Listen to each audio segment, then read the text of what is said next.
योगी ने सुनाई नाविक की कहानी, भड़के अखिलेश यादव। प्रयागराज में 45 दिन चलने वाले महाकुंभ में करोड़ों लोगों ने स्नान करके अपने पाप धोए, तो वहीं महाकुंभ में कई लोगों के भाग्य भी खुल गए। जो पहले आम थे वो खास बन गए हैं। वहीं महाकुंभ ने कई लोगों को कमाने का बड़ा मौका भी दिया। कमाई तो बहुतों की हुई, लेकिन एक परिवार ने इतनी कमाई की जो उसने कभी सोचा भी नहीं था, जिसकी तारीफ भी योगी आदित्यनाथ ने की।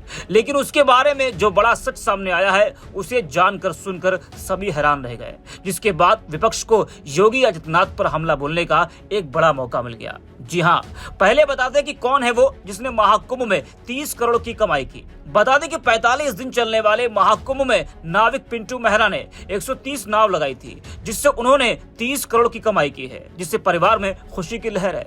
वही अब उनको टैक्स भी देना पड़ेगा। जी हाँ, बता दें कि मुख्यमंत्री योगी आदित्यनाथ ने बताया कि इस नाविक के पास 130 नावें थी और इसने रोजाना औसतन 23 लाख रुपए कमाया। लेकिन इस नाविक के बारे में जो बड़ा सच सामने आया है वो वाकई में हैरान करने वाला है, जिस पर विपक्ष के नेताओं ने भी हमला बोला है। सीएम योगी ने विधानसभा में जिसकी तारीफ की वो हिस्ट्री शीटर निकला।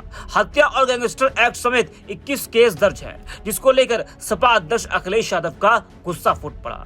अखिलेश यादव ने एक्स पर योगी की वीडियो पोस्ट करते हुए लिखा कि माननीय महाकुंभ में दूसरों की सक्सेस स्टोरी क्यों सुना रहे हैं? क्या महाकुंभ में उनकी अपनी कोई सक्सेस स्टोरी नहीं है? अगर सुनानी है तो सच्ची कहानी सुनाए, लेकिन कोई हो तब ना।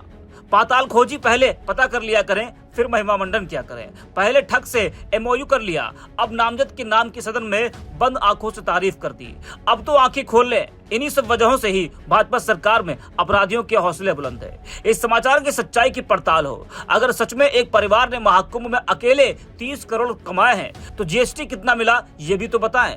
वही एक और पोस्ट किया अखिलेश ने, जिसमें एक बच्चा ढेर सारे फूलों के बीच बैठा हुआ कुछ खोज रहा है, जिस पर अखिलेश यादव लिखते हैं कि कोई करोड़ों की कमाई की कहानी सुना रहा है संसार में, और इधर कोई सिक्के ढूंढता रह गया गंदगी के अंबार में। तो देखा आपने किस तरह से अखिलेश यादव ने बीजेपी और योगी आदित्यनाथ पर बड़ा हमला बोला है। विधानसभा में मुख्यमंत्री ने नाम लिए बिना जिस परिवार की कमाई को महाकुंभ की सक्सेस स्टोरी के तौर पर पेश किया था, उसके मुखिया का नाम पिंटू मेहरा उर्फ अमित मेहरा है। वो एक बड़ा हिस्ट्री शीटर है। मुखिया समेत परिवार के ज्यादातर सदस्य शातिर अपराधी हैं। उनकी हिस्ट्री शीट है और तमाम सदस्य जेल जा चुके हैं। परिवार के मुखिया पिंटू मेहरा के खिलाफ गंभीर धाराओं में 21 आपराधिक मुकदमे दर्ज है। उसके खिलाफ 2 बार गुंडा एक्ट और गैंगस्टर एक्ट के तहत कार्रवाई की जा चुकी है। महाकुंभ के दौरान उसके खिलाफ रंगदारी मांगने और उनके साथ मारपीट करने की एफआईआर दर्ज हुई है।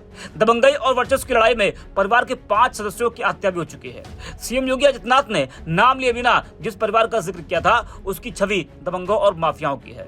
यह परिवार सिर्फ दिखाने के लिए नावों का संचालन करता है, जबकि इसका असली काम नाविकों से रंगदारी वसूलने का है। संगम और आसपास की घाटों पर मेहरा परिवार का जबरदस्त आतंक है। कोई भी नाविक इस परिवार के सामने घुटने टेके बिना नाव नहीं चला सकता है। दावा किया जाता है कि मेहरा परिवार की दबंगई और रसूख के आगे पुलिस और प्रशासन भी ज्यादातर समय बैकफुट पर रहता है। यही वजह है कि महाकुंभ के दौरान भी देश के कोने कोने से आने वाले श्रद्धालुओं से नाव से यात्रा कराने के नाम पर मनमानी वसूली की गई। नावों का सरकारी किराया 75 रुपए से 108 रुपए तक था, लेकिन तमाम श्रद्धालुओं से 2000 से 5000 रुपए तक वसूले गए। 43 साल के पिंटू मेहरा के खिलाफ कुल 21 मुकदमे दर्ज हैं। इसके खिलाफ पहला मुकदमा साल 2005 में तब दर्ज हुआ था जब इसकी उम्र महज 23 साल की थी। पिंटू मेहरा के खिलाफ हत्या के प्रयास और रंगदारी मांगने समेत गंभीर किस्म के 21 क्रिमिनल केस दर्ज हैं।